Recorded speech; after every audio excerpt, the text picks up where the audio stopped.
হাজারদুয়ারি আমরা সকলেই জানি যে এই নাম মূলত 1000টি দরজার কারণে রাখা হয়েছে।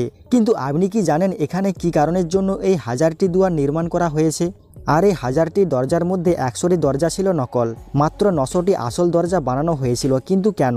আর সবথেকে গুরুত্বপূর্ণ বিষয় এই যে 1824 সালে মানে আজ থেকে প্রায় 200 বছর আগে প্রচুর টাকা খরচ করে ঠিক কী কাজের জন্য এই হাজারদুয়ারি তৈরি করা হয়েছিল।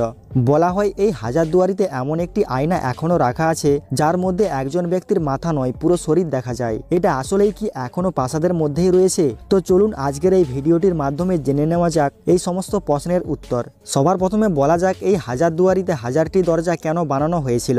তবে তার আগে ছোট্ট করে এই প্রাসাদের ইতিহাস সম্পর্কে জেনে আসি।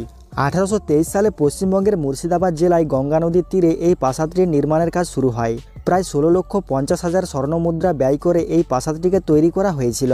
অধিকাংশ মানুষ মনে করে এই হাজারদুয়ারি প্রাসাদটিকে নাকি সিরাজদৌল্লা তৈরি করেছে। তবে এই কথা একেবারেই ভুল। সিরাজদৌল্লার মৃত্যুর 72 বছর পর তৈরি করা হয়েছিল এই প্রাসাদটিকে। 1829 সালে নবাব হুমায়ুন শাহ এই প্রাসাদ নির্মাণের কাজ শুরু করে। আসলে সিরাজদৌল্লার প্রাসাদের নাম ছিল হিরাজিল প্রাসাদ, যেটি ঠিক হাজারদুয়ারির বিপরীতে গঙ্গার ওপারেই ছিল। কিন্তু বর্তমানে এর কোনো অস্তিত্ব নেই। গঙ্গা নদীর ভাঙনের সাথে ধীরে ধীরে জলের নিচে তলিয়ে গিয়েছিল এই হিরাজিল প্রাসাদের ইতিহাস। তবে 1000 দরজা বানানো বা হাজারদুয়ারির নাম রাখার পেছনে সিরাজদৌল্লাই মেন কারণ ছিল। আসলে সিরাজদৌল্লার শাসনকালে তার দরবারে 1000 জন বুদ্ধিমান পণ্ডিতদের নিয়ে কোনো বিষয়ে সিদ্ধান্ত নিতেন, যেটি খুবই সফল ছিল, যার ফলে এই প্রাসাদের নাম হয়ে গিয়েছিল হাজার দরবারি। পরবর্তীকালে এই হাজার দরবারি থেকে অনুপ্রাণিত হয়ে হুমায়ুন শাহ এমন একটি প্রাসাদ নির্মাণের কথা ভেবেছিল। এই কারণে প্রাসাদের 1000 দরজা আর এর নাম রাখা হয়েছিল হাজারদুয়ারি। প্রাসাদটি মোট 3 তলা বানানো হয়েছিল, যার একদম নিচের তলায় ছিল অফিস এবং গাড়ি রাখার জায়গা। দ্বিতীয় তলায় ছিল দরবার, মানে এই দরবারেই চলত নবাবদের বিচার সভা। আর একেবারে উপরের তলায় ছিল নবাব এবং বেগমদের থাকার ঘর।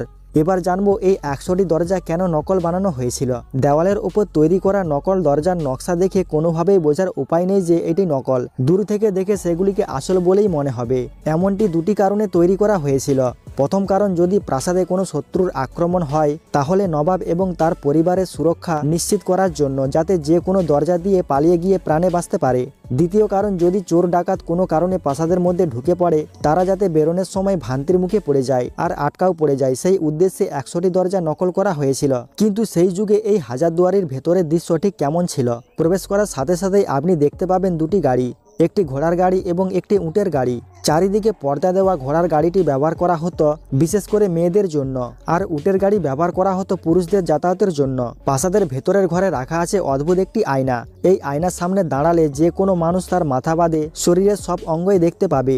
যদিও বিজ্ঞানীরা বলেছেন আয়নাটি কোনো বিশেষ ধরনের কাঁচ দিয়ে এবং বিশেষ কোনো অ্যাঙ্গেলে তৈরি করা হয়েছিল।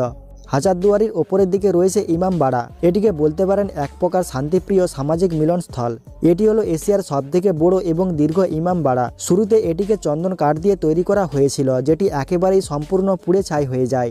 এরপর নবাব ফেরাদুন শাহ এটি নতুন করে 1946 সাল নাগাদ আবার নতুন করে ইট বালি পাথর দিয়ে নির্মাণ করে।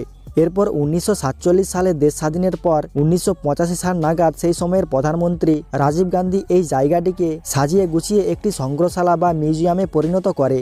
তথ্য অনুসারে প্রতি মাসে 30,000 লোক এখানে ঘুরতে আসে। এই ছিল বাংলা এবং পৃথিবীর মানুষের গর্ব হাজারদুয়ারির কিছু সংক্ষিপ্ত কাহিনী। আপনি কি কখনো এই হাজারদুয়ারিতে বেড়াতে গিয়েছেন? গিয়ে থাকলে অবশ্যই কমেন্ট করে জানাবেন। আর ভিডিওটি ভালো লেগে থাকলে লাইক শেয়ার করে চ্যানেলটিকে সাবস্ক্রাইব করে দিবেন। ধন্যবাদ।